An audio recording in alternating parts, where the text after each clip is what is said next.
주님의 뜻대로 이루어지기를 바랍니다 라고 그쳤더라. 할렐루야. 자, 오늘 말씀의 제목 한번 고백합시다.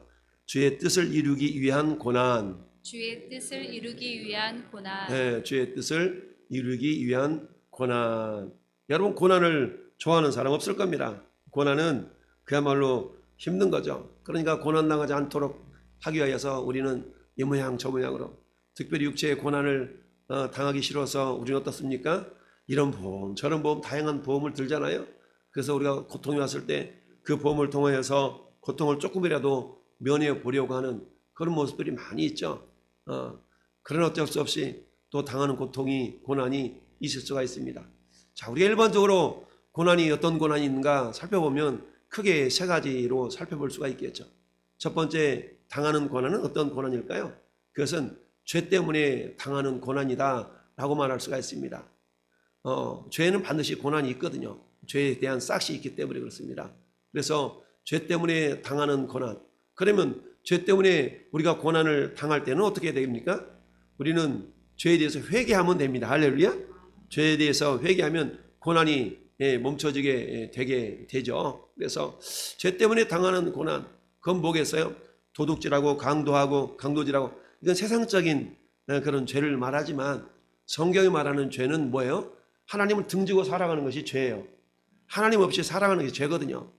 우리가 예수님을 믿지만 믿음으로 행동하지 않은 모든 것이 죄라라고 사도 바울은 로마서에서 말씀하고 있어. 믿음으로 행하지 아니하는 모든 것이 죄래요. 그럼 우리는 지난 한 주간 동안 죄를 지었어요? 안 지었어요? 나도 모르게 우리는 믿음으로 행하지 아니하고 내 생각대로 내 뜻대로 행하는 것 참 많잖아요. 성경이 이 모든 것들을 죄라고 얘기합니다. 그런데 당장에는 내 마음대로 살아도 나에게 고난이 없을 수가 있지만, 그러나 그렇지 않습니까? 고난이라는 어느 날 갑자기 임하는 것이 아니고 어때요? 차츰차츰 그걸 키워서 어느 날 갑자기 이렇게 발생하게 되는 것이 고난이다 말할 수가 있는데, 이처럼 죄 때문에 우리에게 당하는 고난이 있을 수가 있다. 그런데 이처럼 이것이 죄 때문에 당하는 고난이라는 것을 깨닫지 못하는 경우도 있죠. 그게 참 안타깝죠. 그러나 내가 이처럼 하나님 말씀에 불순종해서 이런 고난이 있는가 봐 라고 우리가 여겨지거든 어때요? 회개하면 됩니다. 할렐루야. 회개할 때 우리가 만약 우리 죄를 자백하면 저는 미쁘시고 의로우사 우리 죄를 사하시고 우리를 모든 불의 가운데서 깨끗하게 하실 것이요. 할렐루야.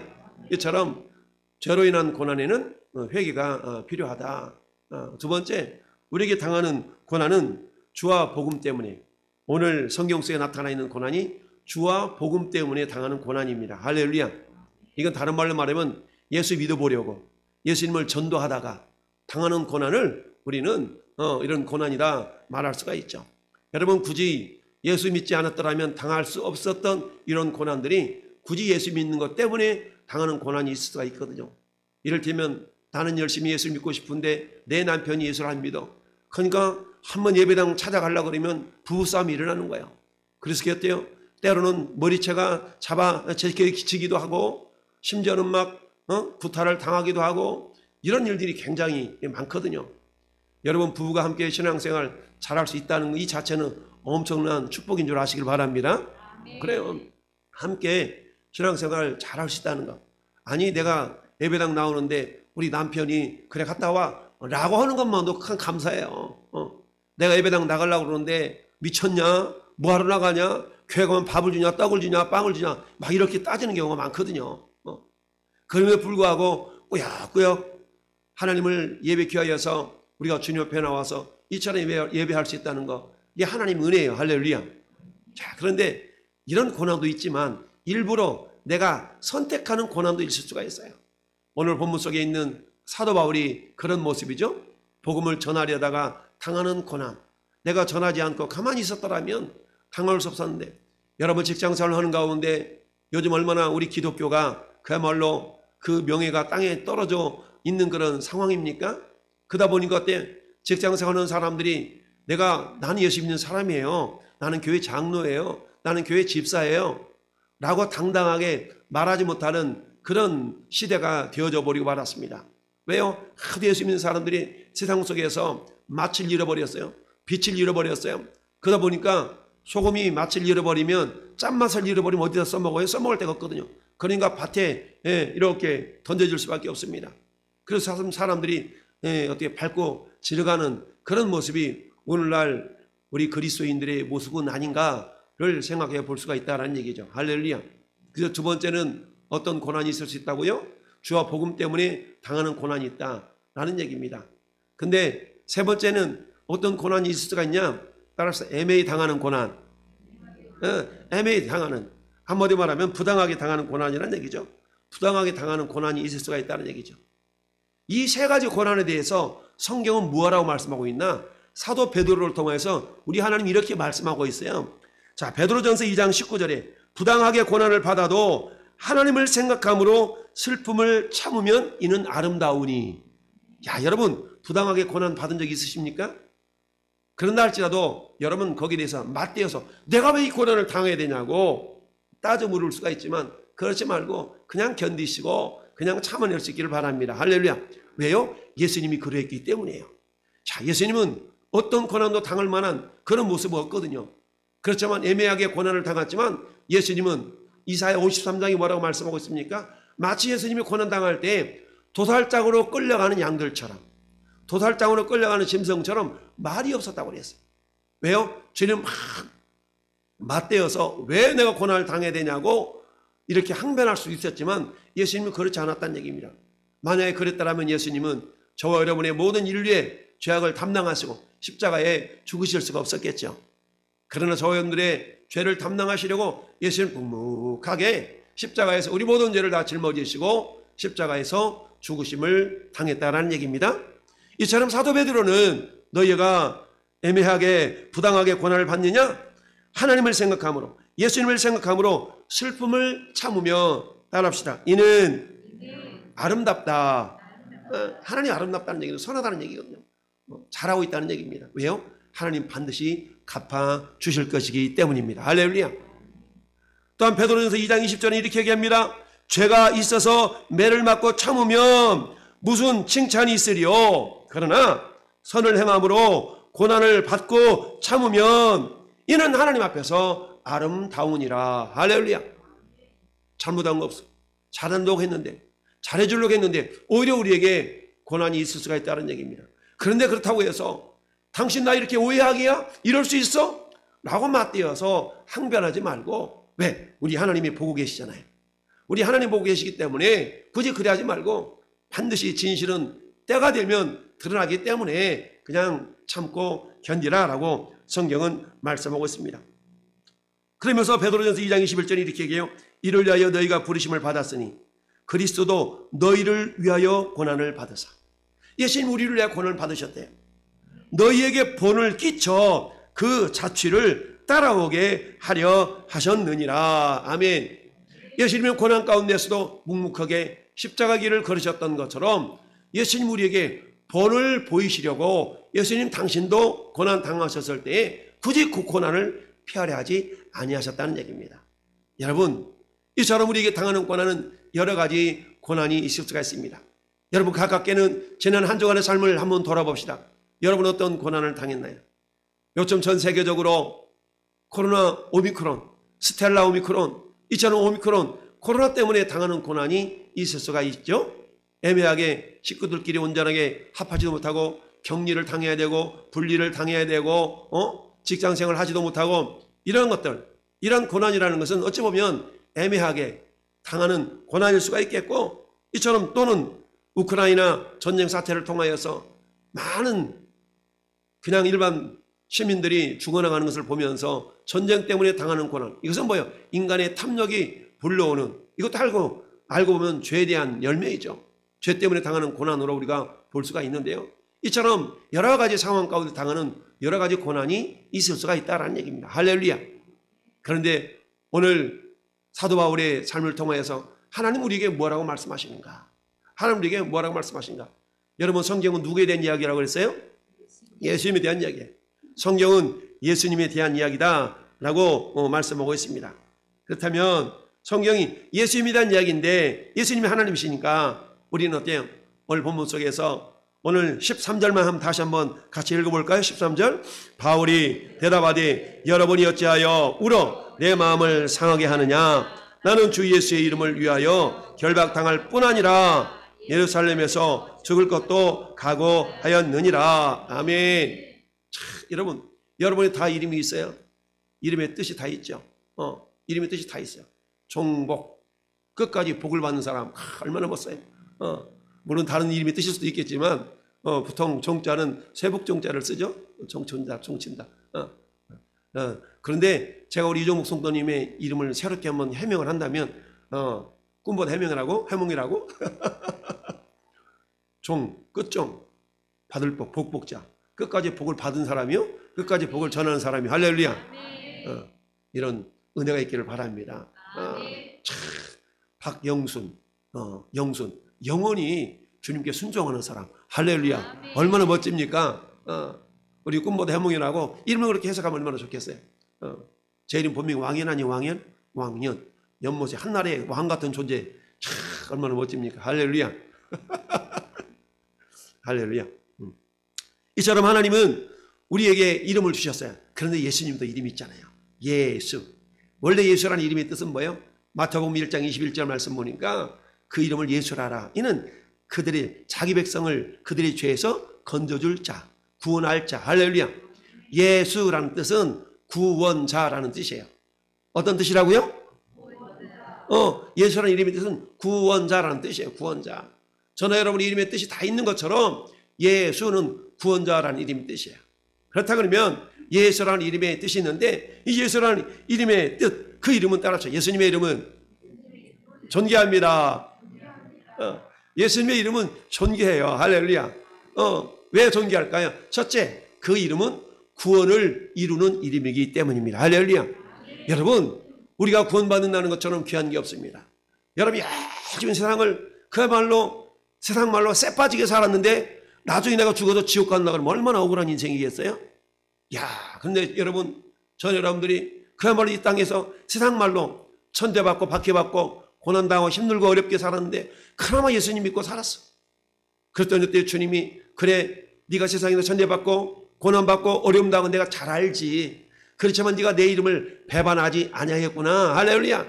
계시록 2장에 보니까 네가 내 이름을 배반하지 아니하였구나라고 주님이 칭찬하는 모습이 나와요. 네가 내 이름을 배반하지 아니했구나. 이런 것처럼 우리 어때요? 그 예수의 이름을 믿는 자들에게는 구원의 은혜가 임하는 줄 믿습니다. 할렐루야. 영접하는 자 곧 그 이름을 믿는 자들에게는 하나님의 자녀가 되는 권세를 주셨다고 그랬어요. 요한복음 1장 12절에 영접하는 자, 그 이름을 믿는 자들에게는. 할렐루야. 예수, 그 이름이 바로 구원자. 우리가 예수를 믿는다는 건 뭡니까? 예수님, 당신이 내 죄 문제를 해결하시고 나를 천국으로 구원해 가시는, 구원해 주시는 그런 분인 걸 내가 믿어요 라고 하는, 그게 뭐예요? 요한복음 1장 12절 말씀입니다. 할렐루야. 따라합시다. 예수님, 나는 당신을 나의 주인으로, 나의 구주로 믿어요. 이게 요한복음 1장 16절의 말씀입니다. 우리가 잘 아는 요한복음 3장 16절도 그 말씀 아니겠어요? 하나님의 세상을 이처럼 사랑하사 독생자를 주셨으니 이는 누구든지 그를 믿는 자마다 멸망하지 않고 영생을 얻게 하려 하심이라. 할렐루야. 예수님을 주셨는데 누구든지 그를 믿는 자마다, 예수를 믿는 자마다 멸망하지 아니하고 지옥까지 아니하고, 할렐루야, 영원한 천국에서 영원한 생명을 얻게 된다는 얘기죠. 할렐루야. 뿐만 아니라 사도 바울, 아니 사도행전 4장 12절 사도 베드로가 복음을 전하면서 그렇게 얘기합니다. 예수님을 전하는데 따라합시다. 다른 이로서는 구원을 얻을 수 없나니 천하 사람 가운데 구원을 얻을 만한 다른 이름을 주신 일이 없다. 이것은 무슨 말이에요? 예수님을 통해서만 구원을 얻을 수 있다는 얘기입니다. 할렐루야. 다른 이로서는 구원을 얻을 수가 없어요. 절간에 가서 열심히 108번을 이렇게 절을 한들, 열심히 비나이다 아무리 외쳐댄들 자기 위로는 되지만, 자기 위안은 되지만 그 영혼이 천국 갈 수는 없는 겁니다. 오직 예수님을 통해서만 천국 갈 수 있다라고 우리 하나님이 법칙을 세워놨어요. 할렐루야. 오직 예수님을 통해서만 천국 가는 길이 열려 있는 겁니다. 예수님이 그래서 내가 곧 길이요, 할렐루야, 진리요, 할렐루야, 생명이다 라고 말씀하고 있죠. 어디 길? 천국 가는 길이에요. 누구를 통해서만? 예수님을 통해서만. 예수님은 또 말씀하세요. 내가 문이다. 어떤 문이에요? 천국 가는 문이에요. 할렐루야. 예수님을 통해서만 천국 가는 문이에요. 예수님은 또한 또 뭐라고 말씀하세요? 내가 생명의 떡이다. 나를 먹어야 천국 간다. 할렐루야. 라고 말씀하고 있습니다. 예수님의 이름은 어떤 이름인가? 예수의 이름은 따라합시다. 치료를 이루는 이름입니다. 예수님의 이름은 치료를 이루는 이름이에요. 여러분, 날 때부터 안전병이 되어가지고 날 때부터 걸어본 적이 없는 사람이 날마다 어떻게 하면 살아갈까 고민하다가 그렇지 내가 구걸하면 되겠다 해가지고 어때요? 많은 사람들이 예배당으로 가는 예배당 길목에다 그 사람을 갖다 앉혀놓는 거예요. 오늘날로 말하면 예배당 길목에 앉혀놓는데 베드로와 요한이 예배를 하러 가는데 어떤 사람이 거기 앉아있는 거예요. 때마침 그 사람이 베드로 요한 눈에 들어온 겁니다. 가만히 보니까 안타까웠어. 베드로 마음속에 믿음이 생겼어요. 어떤 믿음? 이 사람을 이렇게 세우시고 싶은 그런 믿음이 생겼어요.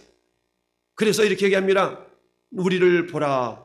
그랬더니 날 때부터 안전병이 됐던 사람이 이렇게 쳐다봅니다. 왜 쳐다봐요? 자, 오늘은 좀 한 2푼 더 줄래나?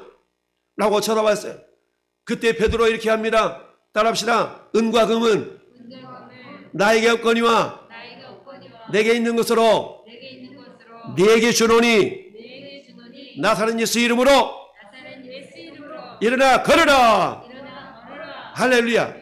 차, 이렇게 하고 막 잡아 이끌었더니 발목에 힘이 생기고 그래서 뛰어 걸으며 하나님을 찬양했더라. 예수 이름에는 치료의 능력이 있어요. 그래서 우리가 여러분 이 능력을 믿는다면 여러분이 연약할 때마다 부여잡고 기도하세요. 따라합시다. 예수 이름으로 치료될지어다. 예수 이름으로 열기는 떨어질지어다. 할렐루야. 사도 베드로에게 역사하셨던 하나님 오늘날 우리에게는 역사하지 않을까요? 아닙니다. 여러분이 요즘 새벽마다 이삭 이야기, 야곱 이야기 우리가 배우고 있지 않습니까? 야곱에게 역사하셨던 하나님은 지금 우리에게도 역사하시는 하나님이세요. 그때 하나님하고 오늘 계신 하나님이 다른 하나님이 아니라 동일하신 하나님이세요. 할렐루야. 하나님이 영원하시기 때문에 그때 살아계신 하나님은 지금도 살아계셔요. 그때 역사하셨던 하나님은 지금도 역사하셔요. 베드로에게 역사하셨던 하나님은 우리에게도 역사하십니다. 할렐루야. 오늘 본문의 주인공은 물론 누구예요? 사도 바울입니다. 사도 바울이에요. 예수의 이름 때문에 사도 바울은 고난받기를 자청했어. 일부러 고난을 피하려고 하지 않았어. 이 예수의 이름은 그처럼 존귀합니다. 여러분, 예수 이름은 어때요? 예수 이름은 치유한 능력이 있습니다. 할렐루야. 치유한 능력이 있어요. 세 번째는 예수 이름은 어때요? 인생을 걸만한 이름. 할렐루야. 너 걸 수 있어? 너 거기다 뭘 걸을 거야? 너 뭘 걸을래? 뭘 걸을래? 여러분 인생을 어디다 걸고 계십니까? 우리의 인생을 예수님께 걸 수 있기를 바랍니다. 예수님은 우리 인생을 걸만한 이름이에요. 사도 바울은 이 예수님의 이름에 자기 목숨을 걸었어요. 오늘 아까 읽어본 13절 말씀은 그 말씀 아니겠어요? 나는 주 예수의 이름을 위하여 결박당할 뿐 아니라 예루살렘은 죽을 것도 각오하였느니라. 할렐루야. 왜 그럴까요? 그럴 만한 가치가 있기 때문입니다. 여러분, 간혹 텔레비전에서 고 미술품이나 옛날 물품들을 가져다가 이렇게 평가하는 그런 프로그램이 있었던 적이 있었는데 요새 또 하나 모르겠지만 보니까 이것은 200년 전에 우리 조상 안무개가 쓰던 것인데 여기 얼마나 갈까요? 따져봤더니 딱 돋보기가 이렇게 보면서 짝퉁인데요? 이러면 굉장히 실망하잖아요. 그런데 아무것도 아닌 것 가지고 이거 한번 봐주세요. 이게 진품인데요? 이러면 막 마음이 막 우쭐해지잖아요. 이런 것처럼 무엇인가 가치를 알아볼 수 있다는 것은 굉장한 겁니다. 사는 성도 여러분, 여러분의 눈이, 여러분의 마음이 예수 그리스도에게 내 인생을 걸어도 좋다 할 만큼 예수님에 대한 가치를 깨닫는 눈이 있기를 바랍니다. 아멘. 가치를 알아볼 수 있는 지혜가 있기를 바랍니다. 아멘. 사도 바울에게는 그런 눈이 열렸어요. 할렐루야. 자, 여러분 우리가 아는 것처럼 사도 바울뿐만 아니라 사도 우리 바나바입니까? 누굽니까? 이처럼 자기 인생을 걸었던 거 아니겠습니까? 예수님께 저와 여러분들이 여러분 인생을 걸까 말까. 이처럼 우리가 양다리 걸치는 인생이 아니라 우리 인생을 주님께 걸 수 있는 믿음의 인생이 될 수 있기를 바랍니다. 할렐루야. 여러분, 하나같이 성경에 있는 주님께 귀하게 쓰임받았던 사람들은 예수님께 인생을 건 사람들이에요. 인생을 건 사람들이에요. 예수님이 마태복음 19장 29절에 뭐라 말씀합니까? 네가 주와 복음을 위하여 아비나 자식이나 전토나 이런 것들을 버린 자는 할렐루야 금생에 있어서 이 땅에 있어서 백배나 받고 영생을 얻지 못할 자가 없느니라. 할렐루야. 무슨 말씀입니까? 예수님께 인생을 걸어도 결코 손해가 아니라는 겁니다. 할렐루야. 사랑하는 성도 여러분, 예수님은 우리 인생을 걸만한 존재인 줄 믿습니다. 이 거룩한 시간에, 복된 시간에 주님께 우리 인생을 거는 자들만이 예배자로 서 있는 줄 믿습니다. 주님께 내 인생을 의탁할 수 있는, 주님께 내 인생을 맡길 만한 그런 믿음이 있는 자라야만이 이 시간 예배할 수 있어요. 그렇지 않고 내 생각대로 내 뜻대로 굳이 예배가 아니라 할지라도 예배보다 내가 더 소중하다고 여기는 그곳에 우리는 우리의 몸을, 우리의 물질을, 우리의 시간을, 우리의 마음을 쏟고 있을 수밖에 없습니다. 그러나 사는 성도 여러분, 이 시간 우리가 이 자리에 나와서 예배하고 있다는 것은 내가 하나님을, 내가 예수 그리스도 그 이름을 존귀하게 여기기 때문인 줄 믿습니다. 예수님께 우리의 인생을 걸만한 가치가 있는 것임을 오늘 성경은 말씀해 주고 있습니다. 할렐루야. 이를 위하여 사도 바울은 당하는 고난을 일부러 피하려 하지 않았다는 사실에 우리가 감동을 받을 수 있기를 바랍니다. 여러분, 오늘 사도 바울에게는 어때요?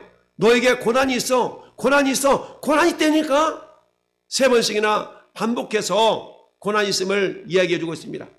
여러분, 오늘 본문은 사도 바울이 3차 전도 여행을 마치고 이제 예루살렘으로 귀환하는, 저 안디옥 본부를 거쳐서 예루살렘으로 귀환해 가려는 그 여정을 말하고 있습니다. 자, 보니까 오늘 지도를 잠깐 보겠습니다. 지도가 어디로 넘어갔어? 자, 여기 보니까 3차 전도여행 길인데요. 자, 여기 보니까 3차 전도여행은 저기 오른쪽 밑에 있는 안디옥이라는 곳이 있죠? 안디옥에서 출발해서 저기 에베소로 거쳐서 드로아에 거쳐서 저 위쪽 빌립보와 그 다음에 데살로니가 저 밑에 고린도, 물론 아덴도 있지만 크게 이렇게 전하면서 다니면서 복음을 전해서 교회가 세워졌어요. 그리고 어때요? 그곳에 다시 한번 돌아와서 이제 어때요? 저 드로아에서 배를 타고 어디로 와요? 배를 타고 지금 밀레도로 온 겁니다. 밀레도하고 에베소 거리는 한 40-50km 됩니다. 그런데 원래 에베소를 거쳐서 와야 하는데 사도 바울 마음이 좀 조급했어. 왜? 빨리 예루살렘으로 돌아가고 싶은 거예요. 왜냐하면 사도 바울이 그동안 여행을 하면서 뭘 했냐면 선교 헌금을 모금했거든요. 선교 헌금 모금한 것이 있어서, 왜냐하면 예루살렘 교회가 가뭄 때문에 굉장히 힘들었어. 그래서 예루살렘 교회를 통해서 이방에 있는 많은 지역에 교회가 세워졌고 그곳에 성도들이 예수 믿는 사람이 되었기 때문에 그들에게 다니면서 전도하는데 이렇게 전도를 했어요. 여러분이요. 여러분들이 영적인 유익을 받았다면 육적인 것으로 갚는 것이 합당합니다. 라고 하면서 지금 예루살렘 교회가 힘듭니다. 여러분들 헌금 좀 하시오 해가지고 지금 헌금을 모집해가지고 이 헌금을 빨리 예루살렘 교회 지금 전달하고 주고 싶은 그 마음이 있는 거예요. 그래서 그러다 보니까 에베소 교회에 들려야 되는데 들리지 않냐고 밀레도에 잠깐 머물게 돼. 배를 타고 밀레도에 머물러서 대신에 어떻게 하냐면 에베소에 있는 장로들을 불렀어요. 장로님들, 이 장로님, 김 장로님, 내가 에베소 교회까지 가야 되는데 못 가니까 빨리 밀레도로 내려오시오. 라고 해서 일부는 전가를 에베소로 보내고 자기는 배를 타고 밀레도에 온 거예요. 그 밀레도 도착했더니 에베소 장로님들이 내려왔네? 그 장로님들한테 얘기한 겁니다. 장로님들 얘기했어. 장로님들, 내가 지금 예루살렘으로 빨리 가고 싶은 마음에 내가 에베소에 들리지 못했으니까 내가 여러분들한테 부탁을 하나 하겠어. 예, 그 부탁이 뭔데요? 그 부탁의 내용이 이런 겁니다. 자, 그러면서 31절, 앞장 20장 31절, 32절. 사도 바울이 밀레도에서 이런 부탁을 하는 거예요. 시작. 그러므로 여러분이 일깨어 내가 3년이나 밤낮 쉬지 않고 눈물로 각 사람을 훈계하던 것을 기억하십시오. 지금 내가 여러분을 주와 및 그 은혜의 말씀에 부탁하노니 그 말씀이 여러분을 능히 든든히 세우사 거룩하게 하심을 입은 모든 자 가운데서 기업 있게 하실 겁니다. 아멘. 이렇게 지금 장로님들한테 부탁을 했어요. 근데 그때에 이 밀레도에 이런 말을 하고 있는데 성령이 감동을 주시는 거예요. 성령의 감동을 뭐라고 주시냐면 23절 보실까요? 앞에 22절 23절 22절 23절 같이 읽어봐요. 보라 이제 나는 성령에 매여 예루살렘으로 가는데 거기에서 무슨 일을 당할는지 알지 못하노라. 오직 성령이 각 성에서 내게 증언하여 결박과 환란이 나를 기다린다 하시나. 지금 결박과 환란이 뭐 한다고요? 기다리고 있대. 그러면 결박과 환란이 기다리니까 가면 돼? 가지 말아야 돼? 가지 말아야지. 왜 가면 고난당하는데? 가면 결박당하는데? 너무 힘든데? 근데 뭐라고 얘기하고 있어요? 그 장로님들 앞에서 이렇게 얘기하고 있어요. 24절 같이 읽어봐요. 내가 달려갈 길과 주 예수께 받은 사명 곧 하나님 은혜의 복음을 증언한 일을 마치려 하면은 나의 생명조차 조금도 귀한 것으로 여기지 아니하노라. 아멘. 그러면서 결연하게 이렇게 얘기하는 겁니다. 25절 보니까 보라 내가 여러분 중에 왕래하며 하나님의 나라를 전파했으나 이제는 여러분이 다 내 얼굴을 다시 못할 줄을 아노라. 여러분 얼마나 마음속이 비통합니까? 아이 다음에 보지 뭐.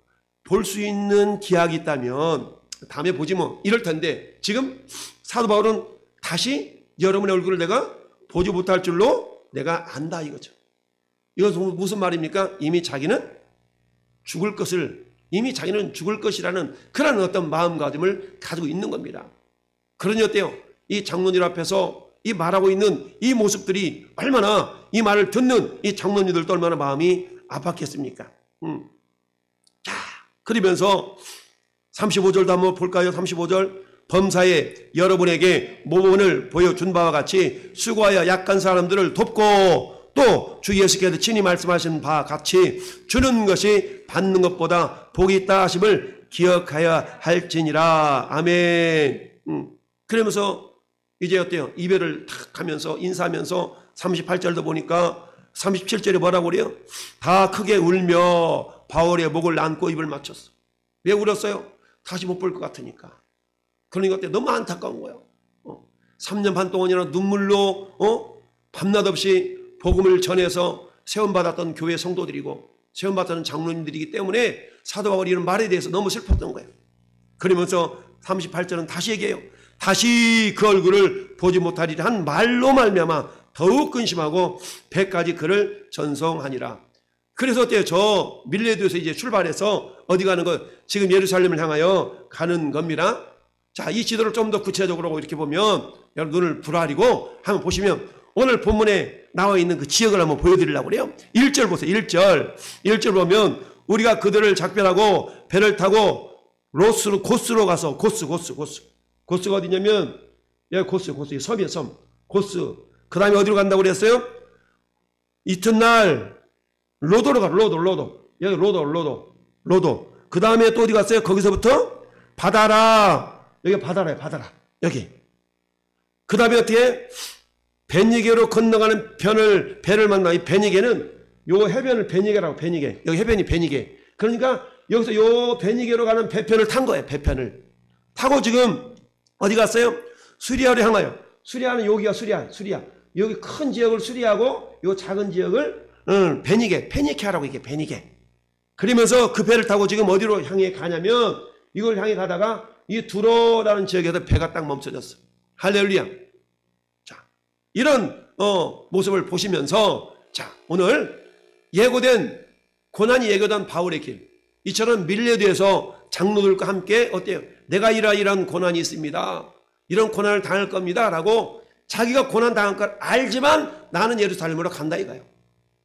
두 번째, 어디에서 고난을 지금 당할 것이라고 예고가 있냐? 보니까 자 3절 4절 한번 읽어볼까요? 3절 4절 시작. 구부도를 바라보고 이를 왼편에 두고 수리아로 향하여 두로에서 상륙하니 거기서 배에 짐을 풀려 함이라. 제자들을 찾아 이래를 머물더니 그 제자들이 성령의 감동으로 바울더러 예루살렘에 들어가지 말라 하더라.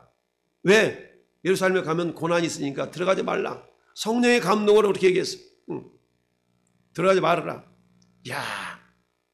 그리고 또 세 번째 고난을 얘기를 해요. 어디에서 고난을 해요? 거기서 일주일 있다가 이제 다 출발해서 어디로 갔어요? 저 가이사라. 7절 볼까요? 7절 시작.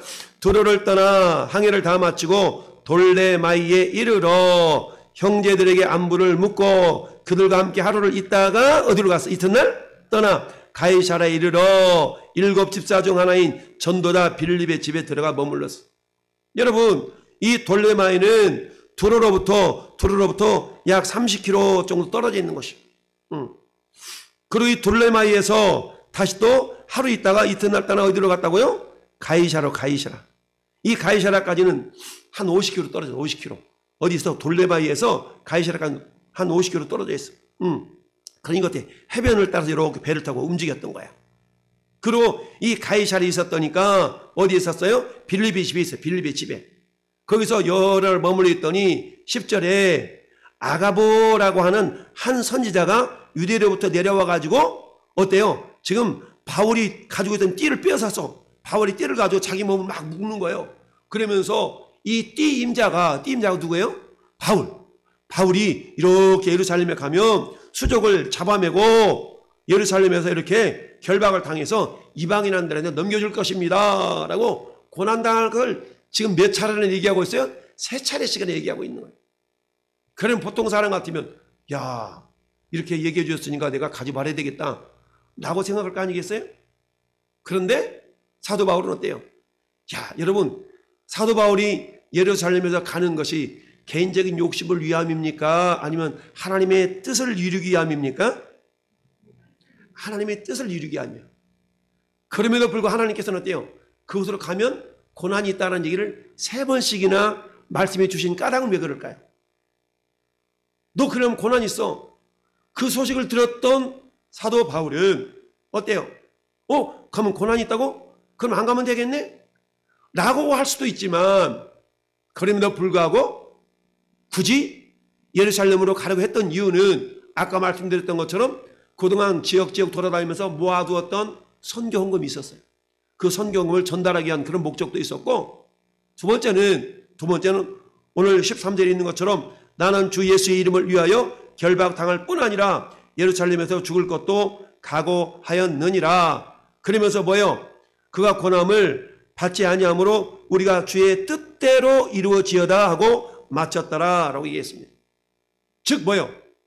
주님의 뜻은 예루살렘에 올라가서 선교 헌금을 전달하고 그리고 그곳에서 선교 보고를 하고 어떻게 교회가 세워졌는가를 말하는 것이 사도 바울이 자신이 가지고 있었던 사명이에요. 사명.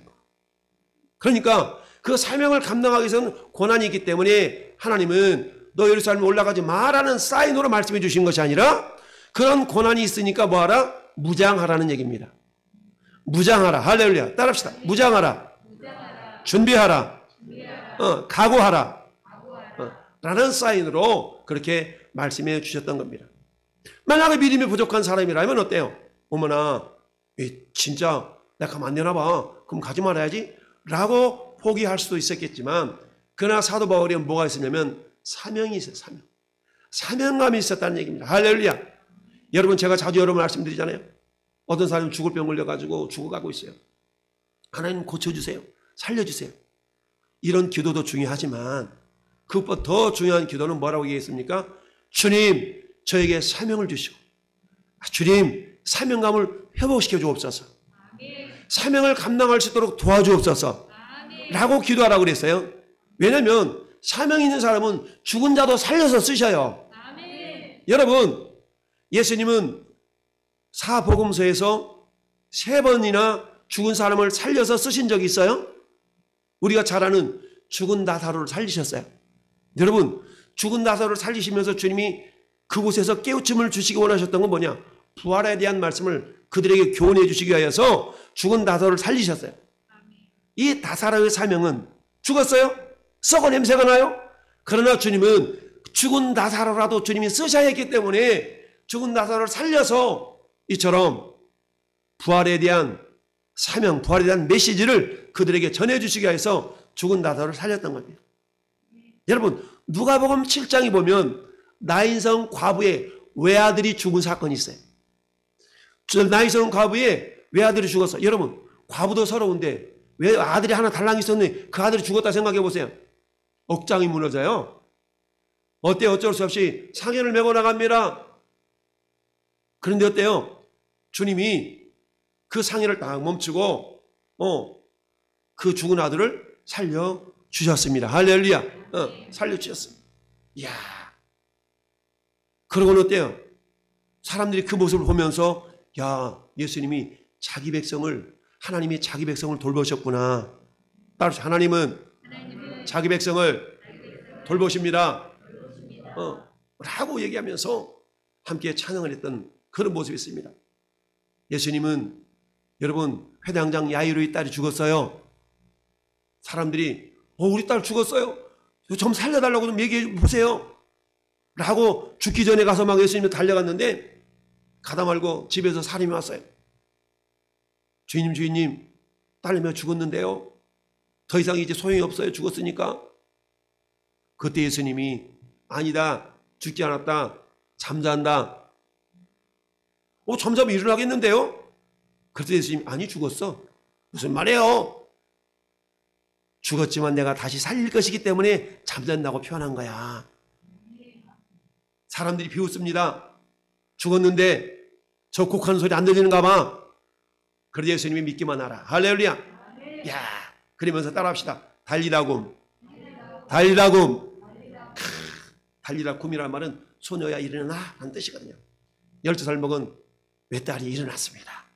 이처럼 예수님은 죽은 자도 살리셔서 사명을 감당하도록 하십니다. 할렐루야. 그렇습니다. 여러분, 오늘날 저와 여러분의 사명이 무엇인가, 나의 사명이 무엇인가를 돌아볼 수 있기를 바랍니다. 여러분, 사명을 감당하기 위해서 때로는 고난이 있을 수가 있어요. 그러나 그 고난 뒤에는 분명한 영광이 있는 줄 믿습니다. 여러분이 흔히 그런 얘기 하지 않습니까? 눈물 젖은 빵을 먹어보지 않은 사람은 뭘 말할 수 없다라고 그런 얘기 하지 않습니까? 노 크로스, 노 크라운이라는 말도 있지 않습니까? 여러분, 십자가 없는 영광은 없다는 말이에요. 예수님이 십자가를 지었기 때문에 부활의 영광의 주인공이 될 수가 있었던 것입니다. 여러분, 우리는 다양한 고난이 있지만 그 고난 가운데 주님의 뜻을 이루기 위한 고난만 우리 살펴봅시다. 죄 때문에 당하는 고난은 회개하라고 그랬어요. 애매하게 부당하게 당하는 고난은 참으라고 그랬어요. 그게 아름답다고 그랬어요. 예수님이 그랬던 것처럼 그날의 시간 예수님의 뜻을 이루기 위한 고난이 분명히 있다는 얘기입니다. 할렐루야. 이 고난을 우리가 회피하려 하지 말고 그 고난을 당당히 맞아들일 때에 분명한 영광이 있는 줄 믿습니다. 우리가 잘 아는 마리아를 봅시다. 여러분, 마리아는 처녀였어요. 믿음 좋은 처녀였는데 어느 날 천사 가브리엘이 나타나서 말합니다. 마리아야, 마리아야, 너를 통하여서 메시아가, 선지자가, 그리스도가 나실 거야 라고 예언을 합니다. 마리아는 깜짝 놀랐습니다. 무슨 말이에요? 나는 남자하고 잠자리를 가져본 적이 없는데 내가 애를 낳는다니요? 싫어요. 안 돼요. 못해요. 그럴 수가 없어요. 라고 가브리엘에게 말했습니다. 여러분, 그 당시에 처녀가 애를 배잖아요. 처녀가 임신을 하면 돌에 맞아 죽어야 돼요. 그 사실이 알려진다 그러면 돌에 맞아 죽는 것이 그 시대의 풍습이었어요. 그런데 결혼도 안 하는 처녀가 애를 뵌다고 그러니까 마리아가 이게 용납이 돼야 안 돼요? 용납이 안 되는 거예요. 용납이 안 되는 거예요. 용납이 안 돼요. 용납이 안 돼. 그럼에도 불구하고 어때요? 천사가 계속적으로 설득을 합니다. 너를 통해 태어날 자는 지극히 높으신 성령을 통해서 태어날 자인데 그게 메시아가 될 거야. 많은 사람을 구원할 구원주가 될 거야. 라고 설득을 합니다. 이 설득에 대해서 여러분에게 마땅하게 주님이며 너를 통해서 예수가 태어날 것이다. 어머, 늙음하게 무슨 소리를 해요? 저 창피해라. 이럴 수 있잖아요. 그런데 마리아에게 이런 고난이 있었어요. 그냥 그 고난을 결국 어떻게 받아들이게 됩니다. 죽을지언정 받아들이게 됩니다. 드디어 예수님은 해산했습니다. 그런데 또 고난이 있죠. 헤롯이 다 죽이려고 그러는데 어때요? 아기를 끌어안고 어디로 피신을 가요? 저 애굽 땅으로 또 피난을 가잖아요. 헤롯이 죽을 때까지 애굽 땅에 있어 다시 돌아와서 이제는 어때요? 고향으로 안 가고 어디로 가요? 저 나사렛으로 가지 않습니까? 나사렛에서 자라가죠. 마리아에게 이런 고난이 있었어요. 죽음을 각오해야만 하는 그런 고난이 있었기 때문에 마리아를 통해서 예수님 오실 수 있었던 거예요. 두 번째, 우리가 오늘 본 사도 바울의 고난입니다. 13절 14절 예수를 위하여 그의 이름을 위하여 나는 죽을 것도 각오하였노라. 할렐루야. 여러분, 사도 바울은 골로새서 1장 24절에 그렇게 얘기합니다. 예수 그리스도를 통하여 나는 이제 너희를 위하여 받는 괴로움을 기뻐하고. 세상에 괴로움을 기뻐하는 사람이 어디 있어요? 근데 사도 바울은 골로새 교회 골로새서를 보내면서, 골로새서는 따라서 옥중서신, 골로새 옥중서신거든. 그러면서 이렇게 얘기해요. 나는 이제 너희를 위하여 당하는 이 괴로움을 기뻐하고 그리스도의 남은 고난을 그의 몸된 교회를 위하여 내 육체에 채우노라. 그의 몸된 교회, 너희 골로새 교회 성도들을 위해서 나는 그냥 고난 받아도 괜찮아 라고 말하고 있는 겁니다. 할렐루야. 여러분, 여러분이 신앙생활 하는데 제가 여러분에게 같이, 여러분 우리 교회를 위해서 한번 죽어봅시다, 한번 고생 세게 한번 해봅시다 라고 여러분에게 제가 말한다 그러면 여러분이 아멘 그럽시다 라고 다 하실 거죠? 아멘 이렇게 껄쩍지근하게 이렇게 사도 바울은 그랬다는 거예요. 이처럼 바울은 여러 가지 고난 가운데 있어. 우리 주님은 그러면 사도 바울에게만 그런 고난이 있도록 주님이 허락하신다 그것이 아니에요. 오늘 이 시대를 사는 저와 여러분들에게 주님 말씀하십니다. 따라합시다. 좁은 문으로 들어가라. 그렇습니다. 멸망으로 인도하는 문은 넓고 커서 찾는 사람이 많어. 그런데 좁은 문으로 들어가는 사람은 찾는 사람이 적어. 그런데 그 길 끝에는 영광이 있어. 그런데 그 길 끝에는 영생이 있어. 우리 예수님이 마태복음에서 좁은 문으로 들어가래요. 멸망으로 인도하는 문은 넓대요. 찾는 사람이 많대요.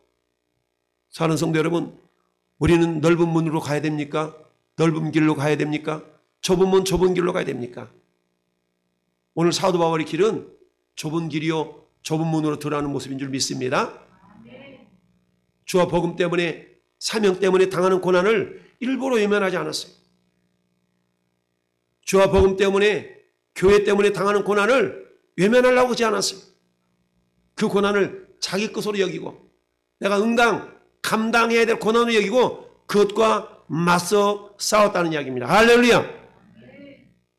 여러분, 사도 바울의 고난은 이미 당하셨던 예수님의 고난을 다시 한번 상기시키는 고난인 줄 믿습니다. 사도 바울이 있기까지 예수님의 고난이 있었어요.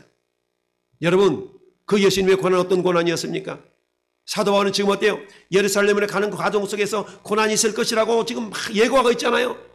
그리고는 예루살렘에서 잡혀서 결국 로마로 합성당해서 로마에서 순교를 해요. 사도 바울 인생이 그래요. 예수님 어땠습니까? 예수님도 저 북부 갈릴리에서 지내다가 남쪽에 있는 유다 땅으로 내려왔다 올라갔다, 절기 때문에 내려왔다가 올라갔다, 이런 삶을 사셨어요. 그런 예수님의 길목에 오늘 예수님이 물어보면 제자들이 물어봅니다. 얘들아 예수님, 사람들이 나를 누구라 그러디? 어떤 사람은 예레미야라고 하기도 하고요, 어떤 사람은 엘리야라고 하기도 하고요, 어떤 사람은 선지자들 중에 한 사람이 합디다. 그래? 그럼 너희는 나를 누구라 그러느냐?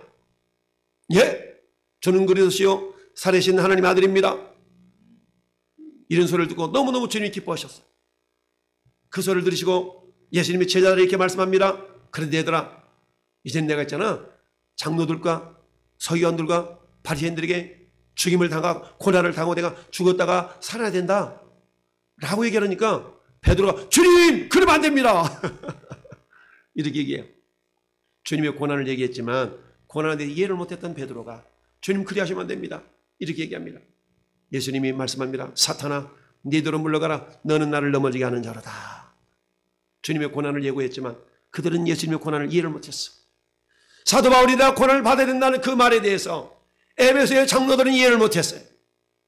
그렇지만 나는 나의 달려갈 길과 주 예수께 받은 사명, 의의 복음을 증언하는 일을 마치려면 나의 생명보다 귀한 것을 여기지 않겠노라 하면서 사명을 감당할 것을 얘기했을 때 그들은 유구무원이로소이다 라고 말하면서 어때요?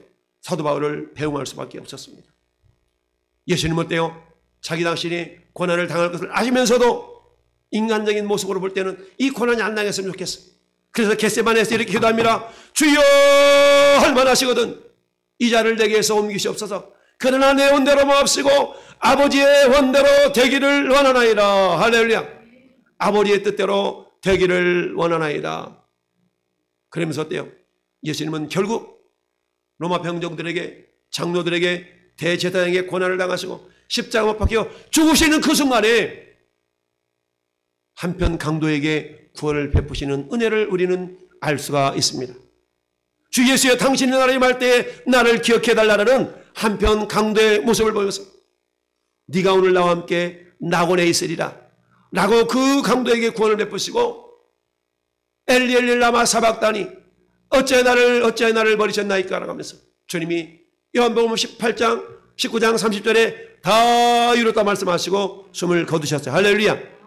당신이 고난당할 것을 아시면서도 꾸역꾸역 예루살렘으로 올라가셨어요. 여러분 여리고를 거쳐서 이제 여리고만 지나면 예루살렘이야. 여리고에서 삭개오를 만나서 너도 아브라함의 자손이다. 삭개오에게 구원을 베푸시고 이 여리고를 막 떠나갑니다. 문둥병자들이 물어봅니다. 주 예수를 불쌍히 여겨주십시오라고 그들에게 구원을 베풀어 주시기 위해서 제사장들이 가서 네 몸을 보이라. 그들도 고쳐주십니다. 할렐루야. 이처럼 우리는 마리아의 고난, 바울의 고난, 예수님의 고난, 주님은 이 고난을 통해서 저와 여러분들이 주와 복음을 살려고 하는 자들에게는 고난이 있을 수밖에 없다는 것을 우리에게 말씀해 주십니다. 그렇다면 이처럼 주의 뜻대로 당하는 그 고난을 그저 고난만 하나님이 받도록 하라 하신 것이 아니라 고난 이후에는 영광이 있는 것을 보여주고 있습니다. 여러분 마리아는 어떻습니까? 마리아는 여인이었지만 예수님의 모친이 되는 할렐루야 메시아를 잉태하는 영광을 얻게 되었습니다. 결국 마리아는 어떻습니까? 가브리엘의 그 말에 주의 여정연이 주님 뜻대로 내게 이루어지기를 원합니다 라고 받아들였어요. 할렐루야. 주님의 뜻대로 이루어 주옵소서. 야, 그러면서 이 마리아가 그 뜻을 고백하고 났으니까 너무너무 기쁜 거예요. 그러면서 이렇게 자기 자신에 대해서 하나님께 영광을 돌리며 시편 마리아의 찬가가 있는데 마리아가 이렇게 찬양을 합니다. 그의 여정의 빛의 남을 돌아보셨으니 보라 이제 이후로는 만세에 나를 복이 있도다 하리로다. 할렐루야 라고 하면서 하나님께 찬양을 올려드립니다. 야, 누가복음 1장 43절에는 자기 친척 엘리사벳이 이렇게 마리아를 보면서 축복해 주잖아요. 그 말씀대로 내 주의 어머니가 내게 나오니 어찌 된 일인가. 내 주의 어머니래. 마리아를 보면서 이렇게 축복해 주는 걸 보게 됩니다. 결국 마리아는 예수님의 계보에 올라가는 예수님의 족보에 올라가는 그런 영광을 받았지 않습니까? 바울도 역시 마찬가지입니다. 바울이 이런 고난을 받고 그냥 죽고 땡이 아니라 바울에게는 눈이 열려 있었어요. 어떤 눈이요? 영광을 받을 수 있다는 눈. 고난 뒤에 반드시 영광이 있다는 눈이 열려진 줄 믿습니다. 여러분 우리가 잘 고백하고 있는 디모데후서 4장 7절 8절에 이렇게 말씀합니다. 따라합시다. 나는 선한 싸움 싸우고 달려갈 길을 마치고 믿음을 지켰으니 이제 후로는 나를 위하여 의의 면류관이 예비되었다. 할렐루야. 나는 선한 싸움 싸우고 달려갈 길을 마치고 믿음을 지켰어요. 어떤 믿음입니까? 예루살렘에 가서 비록 내가 고난이 있다 할지라도 나는 이 길을 가리라. 나는 가리라. 주의 길을 가리라. 주님 발자취 따라 나는 가리라. 할렐루야. 묵묵히 결국 여러분 로마에 가보면 참 순교당했던 그런 교회가 있어요. 바울이 목이 잘려가지고 목을 잘렸더니 목이 통통통 목이 세 번이 통통도 굴러가지고 근데 전설에 의하면 이 바울의 목이 통통통 세 번 이렇게 이게 튀겨진 곳곳마다 샘물이 솟아났다는 거야. 그런 전설이 있어요. 근데 그 바울은 어떤 영광을 바라봤어요? 나를 위하여서 의의 면류관 예비되었다. 할렐루야. 의의 면류관 예비했다는 그런 믿음을 가지고 있었습니다. 그런데 중요한 것은 여러분, 따라합시다. 그런데 그것은 나만을 위한 것이 아니라 주님의 재림을 사모하는 모든 자에게 도니라. 여러분, 다시 오실 주님을 사모하는 모든 자가 사도 바울 같은 믿음을 가지고 산다면 그들에게도 그런 영광이 있다는 얘기예요. 할렐루야. 사도 바울은 이런 영광을 볼 줄 아는 눈이 열려 있는 줄 믿습니다. 여러분, 그러면 사도 바울은 복음을 전하면서 이렇게 자랑합니다. 우리의 소망이나 기쁨이나 자랑의 면류관이 무엇이냐? 그가 강림하실 때에 우리 예수 앞에서 너희가 아니냐. 따라합시다. 너희는 우리의 영광이요 기쁨이니라. 야, 사도 바울이 영광으로 여겼던 건 다른 게 아니에요. 너희가 나의 영광이요 너희가 나의 기쁨이라. 사도 바울이 전도에서 세워졌던 교회 성도들을 바라보면서 여러분의 영광이 무엇입니까? 물론 예수 그리스도가 우리의 영광이지만 여러분을 통하여 그 누군가가 예수를 믿고 예수님께로 돌아왔다면, 그 누군가가 예수를 믿고 하나님의 자녀가 되었다면 그분이 여러분의 영광이요 여러분의 기쁨인 줄 믿습니다. 오늘 선교주를 맞이해서 사도 바울은 자기 인생을 이렇게 돌아보면서 나는 이제 선한 싸움 싸우고 달려갈 길을 마치고 믿음을 지켰다. 나를 위해 하나님께서 의의 면류관이 나에게 준비되어 있어. 그런데 그것은 말이야 나만을 위한 것이 아니라 주님이 나타나심을, 주님이 다시 오심을, 주님의 재림을 믿는 모든 자에게도 열려있는 거야 라고 말씀하고 있는 줄 믿습니다. 여러분, 교회도 마찬가지입니다. 교회를 이루고 있는 저와 여러분들이 교회 성도이지 않습니까? 성도를 다른 말로 말하면 교회라고 그래요.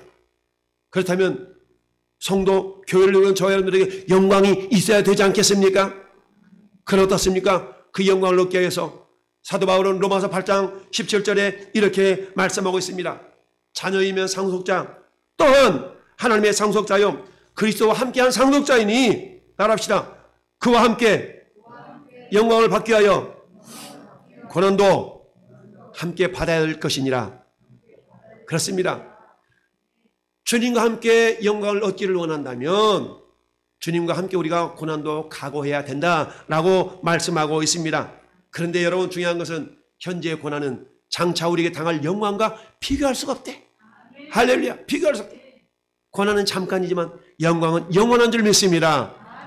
고난은 잠깐이지만 영광은 영원합니다. 할렐루야. 영원한 영광을 위하여 잠시 잠깐에 받는 우리 고난을 회피한다면 영원한 영광이 사라진 줄 믿습니다.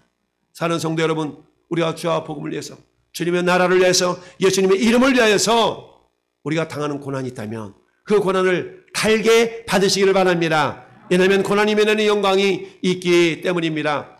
예수님은 마태복음 5장에서 제자들에게 이렇게 말씀하고 있습니다. 주님이 제자들이 말씀하시는데 의를 위하여 박해를 받는 자는 복이 있나니 천국이 그들의 것입니다. 나로 말미암아 너희를 욕하고 박해하고 거짓으로 너희를 거슬러 모든 악한 말 할 땐 너희에게 복이 있나니, 할렐루야. 기뻐하고 즐거워하라. 하늘의 상이 큼이라. 할렐루야. 우리 하나님 우리에게 상을 베푸시기 하여서 그 상을 예비하신 줄 믿습니다. 사랑하는 자들아, 너희를 연단하려고는 불시험을 이상한 일 당하는 것 같이 이상히 여기지 말고 오히려 너희가 그리스도 고난에 참여하는 것으로 즐거워하라. 이는 그의 영광을 나타내실 때 너희로 즐거워하고 기뻐하게 하려 함이니라. 할렐루야. 야, 어머나, 이런 영광이 있었다니. 그날에 그런 영광이 있는 것으로 말미암아 기뻐하고 즐거워하게 하려 하심이라. 할렐루야. 사는 성도들 여러분이요, 결론을 맺습니다. 자, 우리 한번 결론을 같이 한번 선포합시다. 예수 그리스도의 고난에 참여한 바울은 장차 자신에게 임할 영광을 보는 눈이 있었습니다. 할렐루야. 저나 여러분에게 예수의 이름을 위한 고난은 영광의 씨앗입니다. 할렐루야. 오늘도 거룩한 씨앗을 심는 우리 왕성의 성도들이 될 수 있기를 예수님의 이름으로 축원합니다.